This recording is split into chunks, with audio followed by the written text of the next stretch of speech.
September 1st, 1939. 4:40 in the morning. The town of Wielun, Poland, still sleeps in the pre-dawn darkness, its 16,000 residents unaware that in moments they would witness the birth of a new kind of warfare. In the sky above, invisible in the blackness, 29 Junkers, Ju-87 dive bombers from the first group of Sturzkampfgeschwader 76 circle like predators.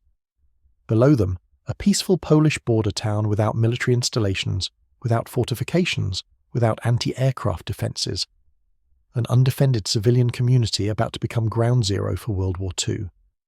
At exactly 4:40 a.m., 5 minutes before German battleship Schleswig-Holstein would fire on Westerplatte, in what historians traditionally mark as the war's beginning, the Stukas rolled inverted and plunged toward the sleeping town. What happened next would define the character of the coming conflict. The lead bomber, piloted by Captain Walter Siegel, pushed his control stick forward. The distinctive inverted gull wings of his Ju-87 bit into the air as the aircraft transitioned from level flight into a near-vertical dive. Gravity and Boss 200 horsepower combined to accelerate the heavy machine downward at terrifying speed. Then the sound began. Mounted on the leading-edge fairings of the Stuka's fixed landing gear were small propeller-driven devices the Germans called Jericho trumpets. As air rushed through them during the dive, they produced a sound unlike anything heard in warfare before, a rising, screaming wail that started as a distant whistle and built to an ear-splitting shriek, like 1,000 demons falling from heaven. The psychological effect was calculated, deliberate, engineered specifically to break human will before the first bomb fell. 11-year-old Zofia Buchasinska woke to the roar. "I was woken up by the roar of sirens and the roar of planes," she would recall decades later. "I didn't know what it was. I sat on the bed and asked my mother what is happening. My mother said, 'You know, baby, it's probably a test, but you better dress up.' It wasn't a test." 12-year-old Eugenia Skorjacek ran to the window shouting to his father, "Dad, Dad, I can see the planes. Dad, Dad, bombs are falling," while drawing lines on the sky. Then hell began. The first 250-kilogram bomb struck Wielun's hospital at 4:40 a.m. The building, clearly marked with a red cross visible from the air, was the initial target. The explosion tore through wards filled with sleeping patients and night shift medical staff. 32 people died instantly, patients and healers together, vaporized or crushed or buried under collapsing masonry. The hospital destruction wasn't an accident or collateral damage. It was the opening shot. For the next 9 hours, wave after wave of Stukas pounded the defenseless town. 380 bombs totaling 46 tons of high, explosive and incendiary ordnance rained down on Wielun's historic centre. The Baroque street pattern, with its geometric regularity, made an ideal target for practice bombing. The pilots called their runs with precision, adjusting for wind and altitude, refining their technique on living targets. When the attack finally ended, between 127 and several hundred civilians lay dead. Estimates vary because no comprehensive casualty count could be made until after the war. 75% of the town's buildings were destroyed, 90% in the historic centre. The casualty rate exceeded twice that of Guernica or Coventry, those other names that would become synonymous with aerial terror. Yet unlike those cities, Wielun had absolutely no military value. No garrison, no ammunition depot, no railway junction of strategic importance, no concentration of Polish forces. German intelligence reports later admitted finding no enemy sightings in or near the town. The first operational report from Sturzkampfgeschwader 76 would state plainly, no military targets present. This was something new in warfare. Not strategic bombing aimed at industrial capacity, not tactical strikes against military positions, but calculated terror bombing designed to break civilian morale and spread panic among a population. The Stuka had announced its arrival not as a weapon of war but as an instrument of psychological destruction. But what was this machine that brought such devastation? How had German engineers created an aircraft capable of delivering bombs with such terrifying precision? The story begins years earlier, in the mind of a World War I fighter ace named Ernst Udet. Udet, with 62 victories to his credit, survived the Great War and became a national hero, a formidable aerobatic pilot who barnstormed across Europe and America. In 1930, at the Cleveland Air Races, he witnessed something that would change military aviation forever. American pilots were demonstrating dive bombing techniques with the Curtiss Helldiver, rolling inverted and plunging nearly vertically toward target markers on the ground. The accuracy was phenomenal compared to traditional horizontal bombing. Udet was mesmerized. He understood immediately that a dive bomber, by pointing directly at its target during the attack run, could deliver ordnance with unprecedented precision. When he returned to Germany and the Nazi regime appointed him to the technical office of the Reich Air Ministry, he became dive bombing's most passionate advocate. The German High Command was divided. Traditional Luftwaffe strategists believed in level bombers, formations of heavy aircraft carpet bombing industrial targets. But Udet envisioned something different.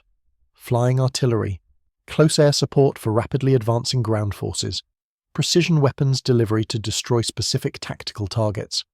Not the hammer blow of strategic bombing, but the scalpel of tactical air power perfectly integrated with mechanized ground warfare. In 1933, Udet pushed the Reich Air Ministry to issue specifications for a purpose-built dive bomber. Several companies competed for the contract. Heinkel submitted the Hu-118 A also sleek and graceful design that looked like a fighter. Junkers, under Chief Designer Hermann Pohlmann, offered something completely different. The Ju-87 prototype that emerged from Junkers' design team looked almost prehistoric. Fixed landing gear covered by distinctive spats that looked like oversized trousers. Inverted gull wings bent downward from the fuselage before angling upward, giving the aircraft an immediately recognizable silhouette. A greenhouse canopy providing excellent visibility. Everything about the design prioritized function over aesthetics, strength over speed, precision over elegance. Pohlmann knew that dive bombing subjected an aircraft to enormous structural stresses. At the bottom of a near-vertical dive, pulling out of the descent created gravitational forces that could tear a conventional aircraft apart. The Stuka's wings were massively overbuilt, capable of withstanding 12G forces. The main wing spars could support 3 times the aircraft's loaded weight. Every structural member was designed with brutal redundancy. The control surfaces were huge, allowing the pilot to maintain authority even at extreme dive angles. But the Stuka's true innovation lay in its dive bombing system. Under each wing, hydraulic dive brakes deployed during the descent, maintaining a controlled terminal velocity and preventing the aircraft from exceeding speeds where shock waves would form on the wings and freeze the controls. An automatic pull-out mechanism activated after bomb release. If the pilot blacked out from the extreme G-forces during recovery, the aircraft would pull itself level automatically. The bomb itself hung on a swing-arm crutch mounted beneath the fuselage. When released, the crutch swung the bomb forward and downward, ensuring it cleared the propeller arc. Without this system, bombs dropped from a near-vertical dive would strike the aircraft's own propeller with catastrophic results. Initial flight tests revealed an underpowered machine. The early Ju-87A variant, powered by a 630 horsepower Junkers Jumo 210 engine, struggled to lift meaningful bomb loads. But when the Ju-87B variant emerged in 1938, everything changed. The new model featured the Jumo 211 engine producing 1200 horsepower. A redesigned fuselage improved aerodynamics. Larger bomb capacity allowed it to carry a 500-kilogram bomb on the center line and 4 50-kilogram bombs under the wings. 2 forward-firing 7.92mm machine guns in the wings provided modest offensive armament. A flexible mounted machine gun in the rear cockpit gave the radio operator some defensive capability. Maximum speed was only 240 miles per hour in level flight, pathetically slow compared to contemporary fighters. But speed wasn't the point. The Stuka's mission required precision, not velocity. In September 1938, 3 Ju-87A models saw combat testing in Spain with the Condor Legion. German crews used them to attack Spanish villages of no military value, killing 38 civilians in what were essentially live-fire practice runs. The results convinced the Luftwaffe that they possessed something revolutionary. By mid-1939, production at the Weser plant in Berlin was delivering 60 Stukas monthly. When Germany went to war on September 1, 1939, 376 Ju-87A and B variants stood ready for operations. They would validate every claim their advocates had made. 11 minutes before Germany's formal declaration of war, 3 Stukas from the 3rd Squadron of Stutzkampfgeschwader 1, led by pilot Bruno Dilly, lifted off from their East Prussian airbase. Their target was the Dachau Bridge over the Vistula River, a critical railway link between eastern Germany and the Danzig corridor. Polish army engineers had wired the bridge with demolition charges, prepared to blow it at the first sign of German aggression. The Stuka's mission was simple: destroy those demolition charges before the Poles could trigger them. At exactly 4:26 a.m., Dilley's formation arrived over the target. One by one, they rolled into their signature dives, the Jericho trumpets screaming. They released their 250-kilogram bombs with textbook precision, hitting the approach structures on both sides of the bridge. It was the first dive bombing attack of World War II, executed with the accuracy that would become the Stuka's trademark. But despite their precision, the mission failed. Polish engineers, reacting to the unmistakable sound of attacking aircraft, detonated the charges before German ground forces could advance. The bridge collapsed into the Vistula. The first Stuka mission of the war had demonstrated perfect tactical execution, but achieved no strategic result. It wouldn't matter. Over the next 4 weeks, Stukas would prove their worth 1,000 times over. The Polish campaign became the Stuka's coming-out party, a terrifying demonstration of what precision dive bombing could achieve when integrated with fast-moving armoured warfare. 9 Stuka-Gruppen, comprising over 300 aircraft, deployed across the invasion front. Their targets included Polish airfields, communication centres, artillery positions, troop concentrations, and anything else that might slow the Wehrmacht's advance. Elements from 1st Squadron of Sturzkampfgeschwader II launched raids on enemy airfields at Krakow, only to find them deserted. The Polish Air Force, learning from intelligence reports, had evacuated peacetime bases and dispersed to secret fields throughout the countryside. The Stukas would have to find them. By late September, Polish resistance was collapsing under the combined pressure of German armies advancing from the west and Soviet forces invading from the east. 6 Polish divisions became trapped between Radom and the Vistula River, encircled by fast-moving panzer forces. The Wehrmacht called in the Stukas to finish them. More than 150 dive bombers arrived overhead and began systematic bombardment of the surrounded Polish units. For 4 days, the trapped divisions endured relentless attack. 50-kilogram fragmentation bombs shredded infantry formations. 250-kilogram high explosive bombs destroyed artillery positions and supply dumps. The Jericho trumpets never stopped screaming. Polish soldiers who survived described the sound as more terrifying than the bombs themselves. That distinctive rising wail meant death was coming, and there was nothing you could do to stop it. No warning, no time to take cover, just that horrific shriek building to a crescendo followed by explosive devastation. After 4 days, the encircled Polish forces surrendered. The Stukas had demonstrated their ability to destroy trapped formations with surgical precision. A few days later came the Battle of Bzura, essentially an air versus ground engagement that broke the back of remaining Polish resistance. The Poznan army, consisting of 4 infantry divisions and 2 cavalry brigades, had moved southeast across the Bzura River, trying to reach the Vistula and break through German front lines. The Wehrmacht's 8th Army intercepted them.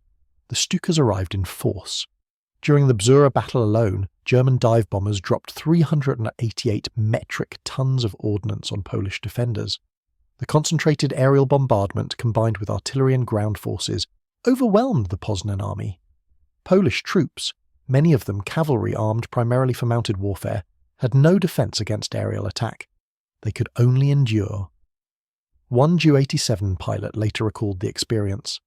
I had just recovered from the dive and was corkscrewing back up to altitude when Polish 40mm flak caught me fair and square in its crossfire. The Poles had limited anti-aircraft capability, but what they possessed was well handled. Several Stukas fell to ground fire during the campaign, but the losses were tolerable. By late September, German forces turned their attention to Warsaw itself. The capital, with its remaining air defence batteries, put up valiant last-ditch resistance. One Stuka pilot described approaching the city. I had just recovered from the dive and was corkscrewing back up to altitude when the Polish 40mm flak caught me. The city defences were tighter than anything we'd faced in the campaign. But despite fierce resistance, Warsaw's air defences eventually collapsed under sustained bombardment. The city fell to German forces on September 27, 1939, less than 4 weeks after the invasion began. Throughout the Polish campaign, only 31 Stukas were lost to all causes: enemy fire, accidents, mechanical failure. It was an astonishingly low casualty rate for an aircraft operating in close support of ground forces. The Stuka had proven itself devastatingly effective against an opponent with limited air defences and obsolescent fighter aircraft. The Polish success confirmed every assumption about the Stuka's capabilities. It could deliver ordnance with unprecedented accuracy. It could operate in close coordination with ground forces, serving as flying artillery for advancing mechanized units. Its psychological effect on enemy troops exceeded even its physical destructiveness. The terrifying Jericho trumpet sound became a weapon in itself, breaking morale before the first bomb fell. But the Polish campaign also revealed the Stuka's fundamental vulnerability. It was slow, extremely slow. Maximum speed of 240 miles per hour meant that any modern fighter aircraft could catch it easily. Its defensive armament, a single flexible mounted machine gun operated by the radio operator, provided minimal protection. If enemy fighters achieved air superiority, Stukas would be slaughtered. The question was whether future opponents would have air forces capable of exploiting this weakness. After Poland's defeat, Europe entered what journalists called the phony war, a period of relative inactivity as Britain and France prepared for conflict, while Germany consolidated its gains. The Stukas trained, refined their tactics, and waited. They wouldn't wait long. In April 1940, Germany launched Operation Weserübung, the invasion of Norway and Denmark. The Stukas proved their versatility in an entirely new environment. The Norwegian campaign was smaller in scale than Poland but posed unique challenges: vast distances over open water, limited airfield infrastructure, Allied naval forces operating in narrow fjords and coastal waters. The Stuka-Waffe adapted brilliantly. Long-range fuel tanks extended their operational radius, allowing them to strike targets throughout southern Norway. They provided precision close air support for German airborne troops and paratroopers landing at scattered locations. Most devastatingly, they attacked Allied warships with results that shocked naval strategists worldwide. On May 3, 1940, Sturzkampfgeschwader 1 attacked Allied naval forces during the evacuation from Namsos. The Stukas caught the French large destroyer Bison and British destroyer HMS Afridi. Diving from altitude with Jericho trumpets screaming, the German pilots released their bombs with the precision that had become their trademark. Bison's forward magazine took a direct hit, killing 108 crew members. The ship went down quickly.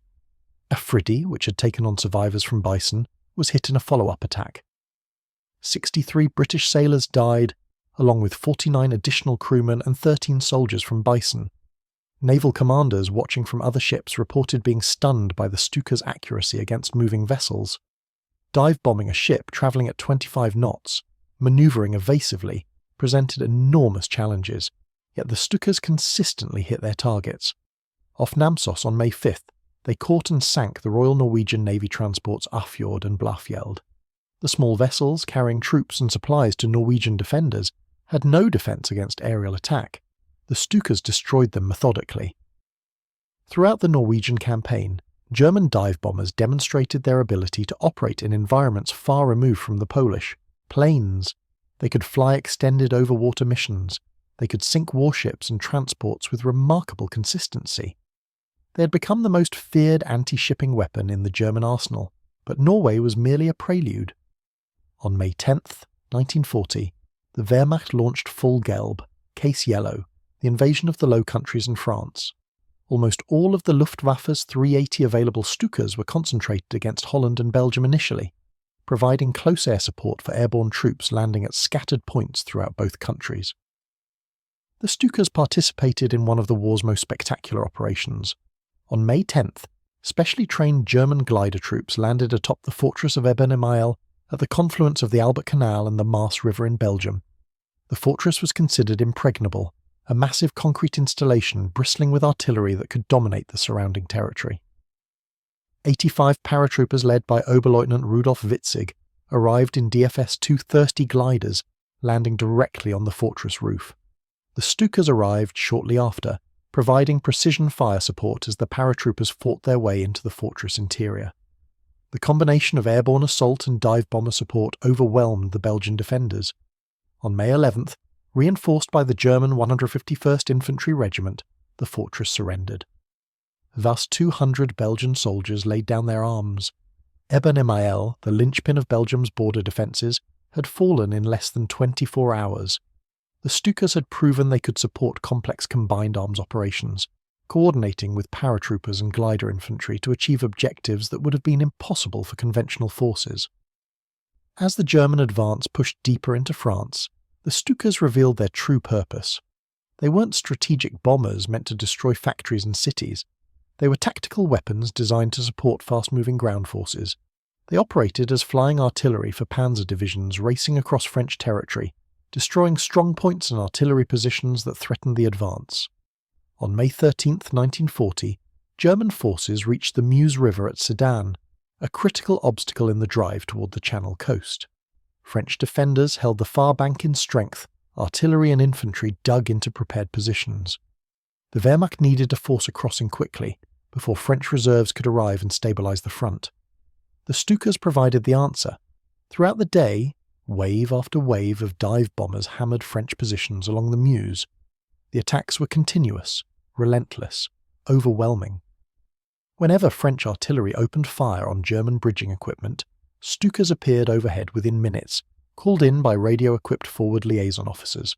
The coordination between air and ground forces was unprecedented. One German soldier, Sergeant Prumers of the 1st Panzer Division, recorded his impressions. He watched from the German side of the river as Stukas rolled into their dives, Jericho trumpets screaming, and delivered their bombs with shocking accuracy on French gun positions. French General Edouard Ruby, observing from the opposite bank, reported that his artillerymen stopped firing and dived to the ground during Stuka attacks. Infantry cowered in their trenches, dazed by the crash of bombs and the shriek of dive bombers. The psychological effect was devastating. Even troops who survived physically intact were rendered combat ineffective by the terror of sustained dive bombing. By nightfall on May 13th, the bridgehead across the Meuse was secure. German tanks crossed the next day. The Blitzkrieg into France was underway, and the Stukas had made it possible. As the German advance continued, Stuka systematically destroyed French communications, supply lines, and retreating columns. They struck with such precision that Allied commanders struggled to organise coherent defensive positions. Radio-equipped forward observers travelling with panzer spearheads could call in Stuka strikes within 10 to 20 minutes, an astonishing response time for tactical air support. Oberstleutnant Hans Seidemann, Chief of Staff to General Wolfram von Richthofen, who commanded the dive bomber formations, later said that never again was such a smoothly functioning system for planning joint operations achieved. The Stukas had perfected close air support warfare. By late May, Allied forces in northern France were falling back on the Channel port of Dunkirk, where a desperate evacuation operation began on May 27th. The Stukas arrived in force. German dive bombers sank the French destroyer La Droit on May 21st, the paddle steamer Crested Eagle went down on May 28th, the French Channel steamer Côte d'Azur followed. Throughout the Dunkirk evacuation, Stukas attacked shipping and harbour installations relentlessly, trying to prevent Allied troops from escaping across the Channel. RAF fighter units, held back initially, finally committed to protecting the evacuation. For the first time in the war, Stukas faced determined opposition from modern British fighters. The results were sobering. Spitfires and Hurricanes, though outnumbered, tore into Stuka formations whenever they appeared without adequate fighter escort. The slow dive bombers proved easy targets for pilots flying fighters 100 miles per hour faster. The Stukas operated to maximum effectiveness when weather allowed and when RAF fighters were absent. But losses mounted steadily. When the evacuation ended on June 4, 1940, almost 340,000 British and French troops had been rescued. The Stukas had inflicted heavy losses on Allied shipping, but hadn't prevented the evacuation. Still, the French campaign overall was a triumph. Approximately 120 Stukas were destroyed or damaged during May and June 1940, representing nearly one-third of the dive bomber force. But Germany had conquered France in 6 weeks, the Stukas playing a critical role throughout. Among the fallen was Oberst Günther Schwarzkopf, Commodore of Sturzkampfgeschwader 77 and regarded as the father of the Stuka. His U-87B was shot down, either by flak or hurricanes, while attacking French armour southwest of Le Chesne on May 14th. The aircraft crashed at Châtillon-sur-Bar, killing Schwarzkopf and his radio operator Feldwebel Heinz Vollmer. Schwarzkopf received the Knight's Cross posthumously in November 1940. His death underscored the risks Stuka crews faced even during victorious campaigns.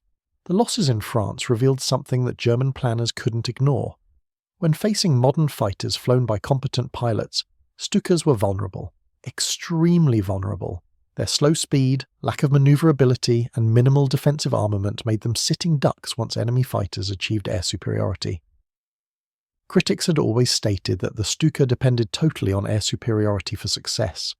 The French campaign proved this assessment correct. But what critics failed to add was that this requirement applied to all bomber aircraft, not just dive bombers. RF Wellington bombers proved just as vulnerable to German fighters.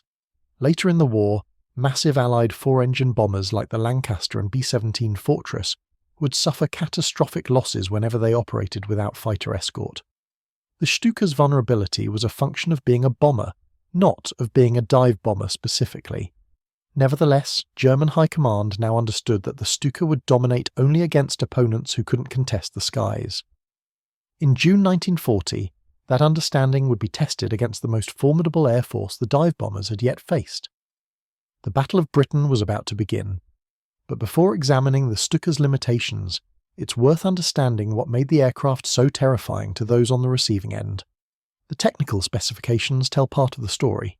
A Ju-87B2 could dive at angles up to 90 degrees, essentially vertical. The automatic pull-out system activated after bomb release, typically around 450 meters altitude, recovering the aircraft even if the pilot blacked out. The dive brakes under the wings deployed during descent, maintaining terminal velocity around 350 miles per hour and preventing compressibility effects that would freeze the controls.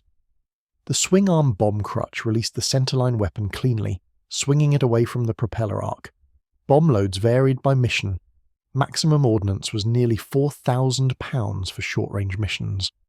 More typical loads consisted of one 500-kilogram bomb on the centerline and four 50-kilogram bombs under the wings. Later variants could carry a 1,000-kilogram bomb, essentially transforming the Stuka into a light bomber while retaining precision dive capability. Armament evolved throughout the war. Early models had two forward-firing 7.92mm machine guns and one flexible mounted gun in the rear cockpit. Later variants upgraded to 20mm cannon in the wings and twin-barrel machine guns for the radio operator. But no amount of firepower could compensate for the Stuka's fundamental limitation. It was slow, desperately slow by fighter standards. Yet despite this vulnerability, the Stuka's psychological impact remained undiminished. The Jericho trumpet was a masterpiece of psychological warfare. The sirens were propeller-driven, activated automatically as air rushed through them during a dive. The pitch increased with airspeed, creating a rising wail that reached maximum intensity just before bomb impact. The sound was engineered specifically to trigger fear responses in humans. That rising shriek bypassed rational thought and struck directly at primitive survival instincts. You heard it and knew something terrible was coming. Your body reacted before your mind could process the threat. Heart rate increased, adrenaline flooded the system, fine motor control degraded. Even veteran troops found themselves cowering involuntarily when the Jericho trumpets began their scream. German propaganda exploited this effect ruthlessly. Newsreels featured Stuka attacks from both aerial and ground perspectives, always emphasizing that distinctive wail. The sound became synonymous with German military power, with Blitzkrieg, with the terrifying efficiency of Nazi warfare. The psychological weapon worked too well. Eventually, pilots began removing the sirens because the additional drag reduced performance and made the already slow aircraft even more vulnerable to fighters. By late war, most Stukas flew without them, but the damage was done. The Jericho trumpet sound had embedded itself in the collective consciousness of everyone who experienced early war German offensives. Decades after the conflict ended, survivors still reported physical reactions when hearing recordings of the siren. In Poland, France, Norway, and the Low Countries, the Stuka reigned supreme. It provided close air support with unprecedented precision. It destroyed strongpoints and artillery positions that would have halted ground advances. It sank warships and transports with devastating accuracy. It broke enemy morale through calculated terror. But in the summer of 1940, the Stuka Waffe would face an enemy unlike any encountered before. The Royal Air Force, fighting over home territory with modern fighters and early warning radar, would expose the dive bombers' fatal vulnerability. The Battle of Britain awaited, and the Stuka's invincibility was about to shatter. Yet even in defeat, even after being withdrawn from operations over England, the Stuka's early successes had changed warfare forever. September 1st, 1939, that terrifying morning in Wielun when the first bombs fell and the Jericho trumpet screamed for the first time in anger, marked the beginning of a new era. Precision air power, psychological warfare through sound, close coordination between air and ground forces, all these elements that would define modern tactical aviation were demonstrated in those opening hours of World War II. The Polish people who survived Wielun, who heard those sirens and watched their town burn, understood something that military theorists would take years to fully appreciate. The nature of warfare had changed. The sky was no longer a distant realm where strategic bombers operated. It was now an extension of the battlefield, where precision weapons could strike with surgical accuracy, guided by observers on the ground. The Stuka brought war to a human scale, made it personal, immediate, inescapable. When those inverted gull wings rolled into a dive and the Jericho trumpets began to wail, there was nowhere to hide, nothing to do but endure. That was the true terror of the Stuka. Not the bombs, though they were devastating. Not the casualties, though they were horrific. But the psychological impact of knowing that death was diving toward you from above with mechanical precision, and there was absolutely nothing you could do to stop it. September 1st, 1939. 4:40 a.m. Wielun, Poland. The first Jericho trumpet screamed. The first bombs fell. World War II had begun. The Stuka's reign of terror continued through the summer of 1940 as German forces consolidated their grip on Western Europe. By July, the Luftwaffe possessed approximately 280 operational Ju-87s, organised into 9 Gruppen. These units, blooded in Poland and France, represented the most experienced dive bomber force in history. Their crews had perfected close air support, developed tactics for anti-shipping operations, and gained confidence bordering on arrogance. They believed themselves invincible. The British understood otherwise. Air Chief Marshal Hugh Dowding, commander of RAF Fighter Command, had studied reports from Poland and France carefully. He recognised that the Stuka's effectiveness depended entirely on air superiority. Without fighter cover, the slow dive bombers would be massacred. Dowding's strategy was simple: preserve fighter command, maintain air superiority over Britain, and force the Luftwaffe to fight on terms that favoured defensive operations. The stage was set for the Stuka's first major defeat. On August 13, 1940, Adlertag, Eagle Day, the Luftwaffe launched massive attacks against British targets. Stukas participated in force, striking radar stations, airfields and coastal installations. The results were mixed. At Detling Airfield in Kent, 15 Stukas from Sturzkampfgeschwader 3 destroyed 22 aircraft on the ground and killed 67 personnel. The attack demonstrated the Stuka's continuing ability to devastate undefended targets. But when RAF fighters intercepted dive bomber formations, the slaughter began. On August 15th, designated Black Thursday by the Luftwaffe, 20 Stukas from Sturzkampfgeschwader 2 attacked the naval air station at Hawkinge. Spitfires from 54 Squadron caught them during their dive runs. The British fighters, 100 miles per hour faster than the Stukas, tore into the formation with devastating effect. Within minutes, 5 dive bombers were shot down. Several more limped back to France trailing smoke, their crews wounded, their aircraft riddled with bullet holes. The radio operator in a Stuka had a single, flexible mounted machine gun for defence. Against a Spitfire attacking from astern at combined closing speeds exceeding 300 miles per hour, this weapon was essentially useless. The Stuka's slow speed meant British pilots had ample time to line up their shots, adjust for deflection, and pour concentrated fire into the dive bombers. The inverted gull wings, so distinctive and recognisable, became death traps. They provided excellent low-speed handling, but offered no protection against high-speed fighters. August 16th brought worse losses. 28 Stukas from Sturzkampfgeschwader 77, escorted by Messerschmitt 109 fighters, attacked RAF Tangmere. The formation approached at 12,000 feet, positioned for their signature diving attack. Hurricane fighters from 43 Squadron and 601 Squadron hit them during the setup phase, before the Stukas could begin their dives. What followed was a massacre. The Hurricanes ripped through the German formation, shooting down 17 Stukas in less than 10 minutes. Radio operators frantically called for help as British fighters swarmed around them. The Messerschmitt 109 escorts, constrained by limited fuel and outnumbered by defending fighters, couldn't protect their charges. Stuka after Stuka fell from the sky, trailing flames and smoke. Some pilots managed to bail out, drifting down into captivity. Others went down with their aircraft, crashing into the English countryside. The survivors who made it back to France reported being helpless against the British fighters. Squadron leader Ronald Boyd, commanding 54 Squadron RAF, later described engaging Stukas as easier than gunnery practice. They couldn't evade, couldn't outrun you, couldn't fight back effectively. You simply positioned behind them and fired until they went down. The Stuka pilots, accustomed to dominating skies over Poland and France, found themselves transformed from hunters into prey. Reichsmarschall Hermann Göring, furious at the losses, blamed the Stuka crews for cowardice. This assessment was monumentally unfair. The dive bomber pilots were displaying the same courage they had shown throughout earlier campaigns. But courage couldn't overcome physics. A Spitfire's maximum speed of 370 miles per hour gave it a 130 mile per hour advantage over the Stuka. British fighters could dictate every engagement, attacking or disengaging at will. The Stuka crews were brave men flying obsolescent aircraft into a killing zone. On August 18th came the final straw. 109 Stukas participated in large-scale raids against British airfields at Gosport, Thorney Island and Ford. RAF fighters rose to meet them in force.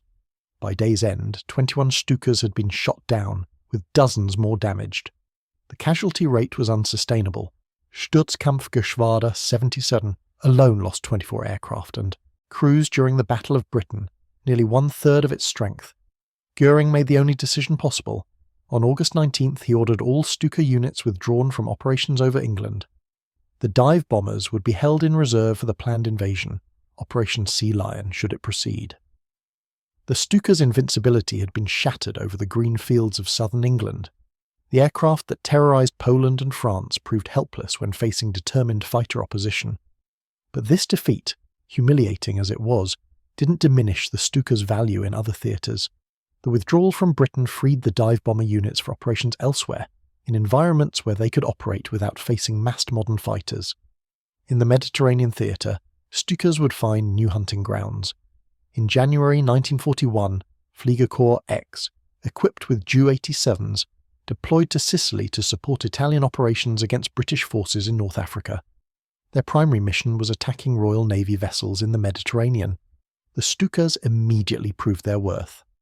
On January 10th, 1941, 40 Stukas from Sturzkampfgeschwader 1 and 2 caught the British aircraft carrier HMS Illustrious south of Sicily. The carrier was escorting a convoy to Malta when German reconnaissance spotted her. The Stukas attacked in waves, diving through heavy anti-aircraft fire. Illustrious carried 40mm Bofors guns and multiple 20mm Oerlikon cannon, specifically designed for anti-aircraft defence. Her crew fired thousands of rounds at the attacking dive bombers. It wasn't enough. The Stukas pressed their attacks with suicidal determination. 6 1,000-kilogram bombs and several near misses struck Illustrious during the action. The explosions tore through the carrier's armoured flight deck, penetrated to the hangar deck below, and ignited stored aviation fuel. Fires raged throughout the ship. 126 crew members died, over 90 were wounded. The carrier, crippled and burning, limped into Malta's Grand Harbour for emergency repairs. The attack on Illustrious demonstrated that Stukas remained devastatingly effective against naval targets. Ships, constrained by their medium and unable to manoeuvre as freely as aircraft, made excellent targets for precision dive bombing. Even heavy anti-aircraft fire couldn't stop determined Stuka pilots from pressing their attacks. Throughout early 1941, German dive bombers ravaged British shipping in the Mediterranean. They sank the cruiser HMS Southampton on January 11th, the day after crippling Illustrious. The destroyer HMS Gallant fell to Stuka attack on January 10th. The corvette HMS Salvia went down in May. By mid-1941, Royal Navy commanders dreaded operating in the central Mediterranean. The waters between Sicily and North Africa became known as Bomb Alley, where British vessels ran a gauntlet of German and Italian air attacks. The Stukas were the primary threat. Their accuracy made every transit dangerous. Convoys trying to reach Malta faced sustained attack throughout their journeys. Many ships never completed the voyage. In North Africa, Stukas provided crucial air support for Erwin Rommel's Afrika Korps. The desert environment proved ideal for dive bomber operations. Clear weather allowed visual target acquisition from great distances. Flat terrain meant few obstructions during dive approaches. British forces, stretched thin across enormous distances, couldn't concentrate enough fighters to achieve local air superiority. The Stukas operated with relative freedom, attacking British armour, supply columns and defensive positions. Hans Ulrich Rudel, who would become the most decorated German serviceman of the war, arrived in North Africa in 1941 as a young Stuka pilot. He later recalled the experience of dive bombing British tanks in the desert. You could see them from miles away, raising dust plumes as they moved. We'd climb to 15,000 feet, position over the column, then roll into the dive. The Jericho trumpets were terrifying even to us. I can't imagine what they sounded like on the ground. You'd release at 700 meters, pull out hard, and look back to see the explosions among the tanks. Rudel would eventually fly 2,530 combat missions, more than any other pilot in history, and claim destruction of 519 tanks, though these numbers remain disputed. But the theatre where the Stuka would achieve its greatest successes and ultimately face its greatest challenges was the Eastern Front. On June 22, 1941, Germany launched Operation Barbarossa, the invasion of the Soviet Union. Over 290 Stukas participated in the opening attacks, striking Soviet airfields, communication centres, and troop concentrations. The early weeks of Barbarossa represented the Stukas' return to dominance. Soviet Air Force units, caught completely by surprise despite numerous warnings, were devastated in the opening days. Hundreds of Soviet aircraft were destroyed on the ground.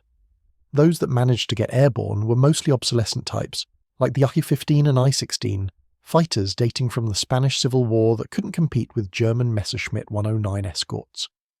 With Luftwaffe fighters sweeping Soviet opposition from the skies, the Stukas operated almost unopposed. They provided continuous close air support for rapidly advancing German ground forces, destroying Soviet armour, artillery, and defensive positions with the precision that had become their trademark. The psychological effect on Soviet troops was devastating. Red Army soldiers who survived the opening weeks reported being paralysed by fear whenever the distinctive engine sound of Stukas was heard overhead. One Soviet tank commander, Lieutenant Alexander Oskin, described his first encounter with Stukas near Minsk in late June 1941. "We were moving forward in column when we heard the sirens.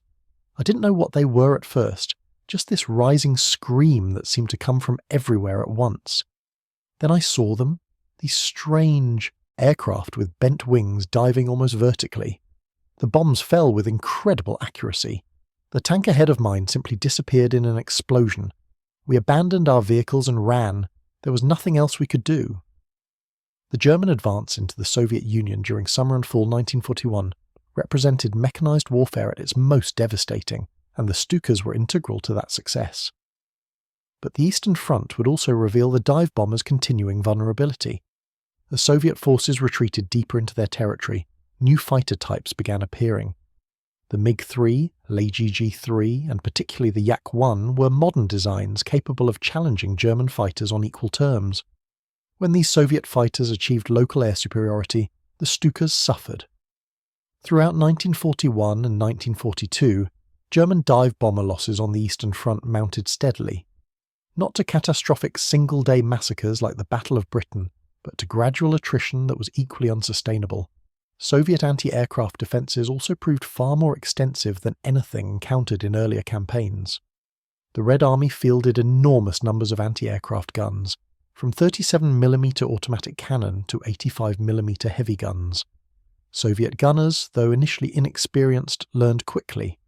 By late 1941, approaching any significant Soviet formation meant flying through walls of flak. The Stuka units adapted. They began operating at dawn and dusk when poor light made fighter interception difficult. They developed tactics for evading anti-aircraft fire, including the terrifying practice of diving through their own flak bursts to confuse Soviet gunners about altitude. Most significantly, they transitioned increasingly toward ground attack missions using cannon rather than bombs. The Ju-87G variant, introduced in 1943, carried two 37mm BK-37 cannon in underwing pods. These weapons could penetrate the thinner top armour of Soviet tanks. Hans-Ulrich Rudel pioneered the tank-busting tactics, approaching at extremely low altitude to stay under Soviet radar coverage, then pulling up briefly to fire the cannon at near vertical angles that maximised penetration. The G-variant Stuka became the most effective anti-tank aircraft Germany produced, but it required exceptional piloting skill and extraordinary courage to operate. Tank-busting missions meant flying into dense anti-aircraft fire at altitudes where even small arms could damage aircraft. The casualty rates among Stuka pilots climbed steadily. By 1943, completing 100 combat missions, once a routine achievement, had become noteworthy enough to warrant decoration. The Battle of Kursk in July 1943 represented both the zenith and nadir of Stuka operations on the Eastern Front. Germany committed enormous air resources to the offensive, including hundreds of dive bombers. Initially, the Stukas achieved significant success, destroying Soviet armour and defensive positions, but Soviet air defences at Kursk were the most concentrated ever assembled. Thousands of anti-aircraft guns protected the salient. Soviet fighter forces, now operating Yak-9s and LO-5s, contested every attack. The Luftwaffe achieved local air superiority through massive fighter sweeps, but couldn't maintain it continuously. Stuka losses during Kursk were severe. Multiple Gruppen reported aircraft availability falling below 50% within days of the offensive's start. Replacements couldn't keep pace with combat losses. By the time Germany abandoned the Kursk offensive in mid-July, the Stuka force on the Eastern Front was badly depleted. The dive bomber that had seemed invincible in Poland was now fighting for survival. Yet individual pilots continued achieving remarkable results. Rudel alone claimed 17 tanks destroyed during the Kursk offensive. Other aces like Karl-Heinz Kusenberg and Otto Weiss added to their tallies. But the overall trend was undeniable. The Stuka's era of dominance was ending. By 1944, with Allied air forces achieving air superiority on all fronts, the Stuka had become a liability. New variants were developed, including the Ju-87D with more powerful engines and increased armour.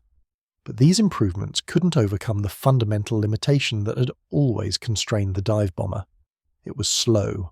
Allied fighters, particularly the American P-51 Mustang and British Spitfire Mech-Canonier, could catch Stukas effortlessly. Even with fighter escort, operating Stukas in contested airspace meant accepting heavy casualties. Production continued until September 1944, by which time 6,000 Ju-87s of all variants had been built. But most late war examples never saw combat, destroyed on the ground by Allied bombing, or abandoned as Germany's fuel supplies collapsed. The Stuka units that remained operational transitioned to ground attack missions at night, when Allied fighters couldn't intercept them. The psychological weapon that had terrorized Poland was reduced to skulking in darkness, attacking targets of opportunity, trying to survive. Yet the Stuka's impact on military aviation was profound and lasting. It had proven that precision air support could dramatically increase the effectiveness of ground forces. It demonstrated that psychological warfare could be as important as physical destruction. It showed that purpose-built tactical aircraft, designed specifically for close support missions, could achieve results impossible for conventional bombers. Modern close air support aircraft owe a direct lineage to the Stuka. The American A-10 Thunderbolt II, designed for tank-busting missions, uses tactics Rudel pioneered in his Ju-87G. The concept of forward air controllers calling in precision strikes traces back to the radio-equipped liaison officers working with Stuka units in France. Even the idea of psychological warfare through sound persists. American psychological operations units have used recordings of Stuka sirens in combat zones, recognizing that the sound still triggers fear, responses decades after the last Ju-87 flew in anger. The Stuka's legacy is complicated. It was a weapon of aggression, used primarily by Nazi Germany in wars of conquest. It participated in terror bombing of civilian targets. Its distinctive siren announced death and destruction to millions. Yet it also represented a genuine revolution in military aviation, a purpose-built platform that redefined what tactical air power could achieve. Technologically, it was a masterpiece of engineering. The automatic dive brakes, pull-out mechanism and bomb crutch represented elegant solutions to complex problems. The structural strength required to survive the stresses of near-vertical dives and high-G pull-outs pushed contemporary materials science to its limits. The integration of all these systems into a functional combat aircraft demonstrated German engineering at its finest. But technology alone doesn't explain the Stuka's impact. The human element mattered equally. The pilots who flew these ungainly machines into concentrated anti-aircraft fire displayed courage bordering on madness. The radio operators who manned the rear-facing machine gun, watching enemy fighters approach, while their pilot focused on the dive, showed extraordinary nerve. These were men who flew into hell repeatedly because their country demanded it. Some were committed Nazis who believed in the cause. Others were ordinary men caught up in history's currents, doing their duty regardless of personal belief. The pilots who flew the first Stuka missions over Poland could not have imagined what lay ahead. They thought they were participating in a limited campaign, another European territorial dispute that would be resolved quickly. Instead, they had triggered a global conflagration that would consume 60 million lives and reshape the world. By war's end, most of them were dead. Stuka pilots had some of the highest casualty rates in the Luftwaffe. Flying slow, vulnerable aircraft into concentrated defences was a mathematically suicidal proposition extended over time. Some, like Hans-Ulrich Rudel, survived through a combination of skill, luck and sheer determination. Rudel flew until the war's final days, was shot down or forced to land 32 times, and survived wounds that should have killed him. He lost a leg to Soviet anti-aircraft fire but returned to combat flying with a prosthetic. His 2,530 combat missions remain unsurpassed, but Rudel was exceptional. Most Stuka pilots lasted months, not years. The technological evolution of the Stuka tells the story of Germany's war. The early A and B variants, built when Germany was confident and resource-rich, were precision instruments optimized for their role. The later D variants, produced under increasing pressure, sacrificed refinement for manufacturability. The final G variant, mounting anti-tank cannon, represented desperate adaptation to changed circumstances. By 1944, with Allied bombers destroying German industrial capacity and fuel, shortages grounding entire wings, Stuka production became almost pointless. The aircraft required resources Germany no longer possessed and couldn't survive in airspace Germany no longer controlled. On May 8, 1945, when Germany surrendered, a handful of Stukas remained operational. Most sat abandoned on captured airfields, out of fuel, spare parts exhausted, their crews either dead or captured. The distinctive inverted gull wings that had cast shadows over burning cities from Warsaw to Stalingrad fell silent. The Jericho trumpets that had screamed terror across a continent would never sound again in anger. But the memory of that sound persisted. For those who heard it, who cowered in trenches or basement shelters while Stukas dove overhead, the wail of the Jericho trumpet remained burned into consciousness. Decades after the war, survivors would report physical reactions to sounds that reminded them of dive bombers. Air raid sirens, jet engines, even strong winds could trigger memories of that terrible day when the sky fell and the sirens screamed. The Stuka succeeded in its mission of psychological warfare too well. It created trauma that lasted lifetimes. In military museums worldwide, surviving Ju-87s sit on display. The Smithsonian National Air and Space Museum maintains a Ju-87R, recovered from the Mediterranean and painstakingly restored.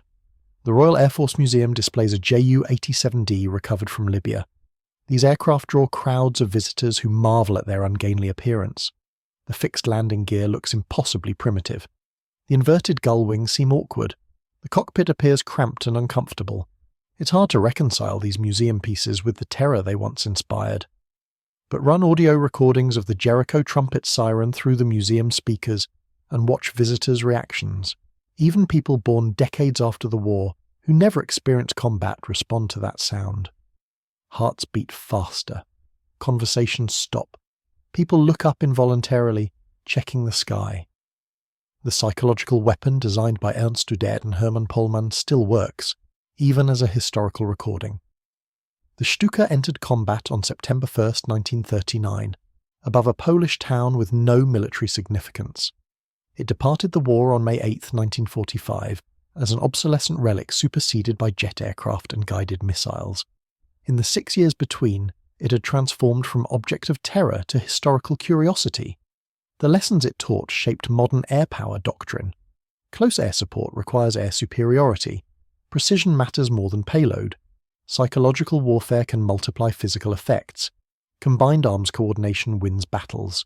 These principles, demonstrated by Stuka operations from 1939 to 1945, remain fundamental to military aviation today. But the Stuka also taught darker lessons. That terror bombing of civilians achieves nothing except spreading trauma. That technological superiority matters less than industrial capacity. That courage cannot overcome obsolescence. That war consumes its participants regardless of which side they serve. The young pilots who climbed into Ju-87 cockpits in September 1939, confident in their aircraft and their cause, learned these lessons at terrible cost. Most never lived to see the war's end. When the last Stuka pilot shut down his engine for the final time in May 1945, he was likely exhausted beyond measure, traumatized by years of combat, and grateful simply to have survived. The machine he flew had been feared worldwide, its distinctive silhouette immediately recognizable, its siren synonymous with German military power. Now it was just a relic, a piece of history destined for museums and history books. The terror had ended, the Jericho trumpets fell silent. But their echo persists, a reminder of a time when the sky brought death on inverted gull wings, when a rising whale announced destruction, when humanity discovered that precision air power could break armies and shatter cities. September 1st, 1939, 4:40 a.m., WWII, Poland. The sound began. 6 years later, it ended. But those who heard it never forgot. The Stuka had fulfilled its mission perfectly, and that was its greatest tragedy.